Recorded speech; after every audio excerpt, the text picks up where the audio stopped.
So this week we're talking about modernism and how it kind of pertains and what we saw in the stories from this week. So I took some notes and did a little bit of research on some of the stories and everything. So modernism basically started at the end of the 1800s, beginning of the 1900s, and then there for a while. So one of the stories, "The Snows of Kilimanjaro" by Ernest Hemingway. Actually, it's kind of cool. So he wrote this after World War One, or he was in World War One, and they say that there's a lot of similarities between him and Harry, and even H, Hemingway and Harry, kind of match up. So they're saying that there was a lot of similarities between him and this, being the lost generation of World War One.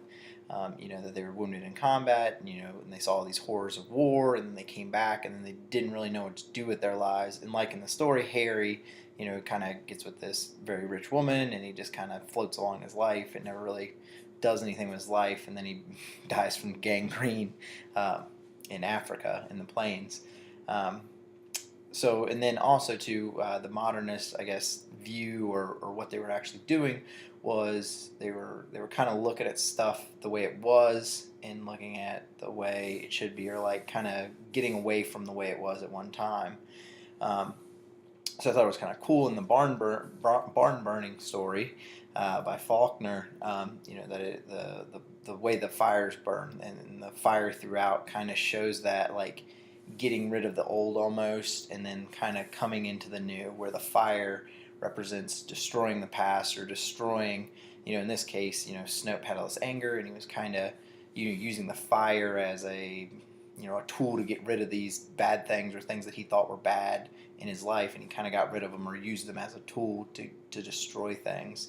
I also thought it was really cool in a love song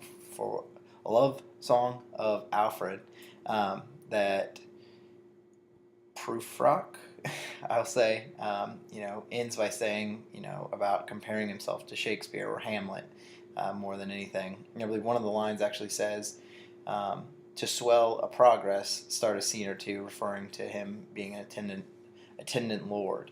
I thought that was really cool because he's actually kind of comparing himself to Shakespeare, but at the same time saying that he's not, and he won't be there. So it's kind of getting rid of that past and going into the future again with the whole modernist movement. I thought that was really interesting. I also read a thing about how, also for the love song, that it kind of shows the emasculation of men. So especially when they came back from World War One, they came back, or they went there, they saw these horrors and everything else, and they came back, and women were doing these jobs that the men were doing before and everything else, and the industrial area was really booming. They kind of came back, and they just, like I said, they were the lost generation. They didn't really know where they fit into the puzzle anymore, where before they were the breadwinners, they'd go to work every day, women would stay at home, and now women were going out to work and everything else, and women didn't want to go back into those roles that they were doing before the war.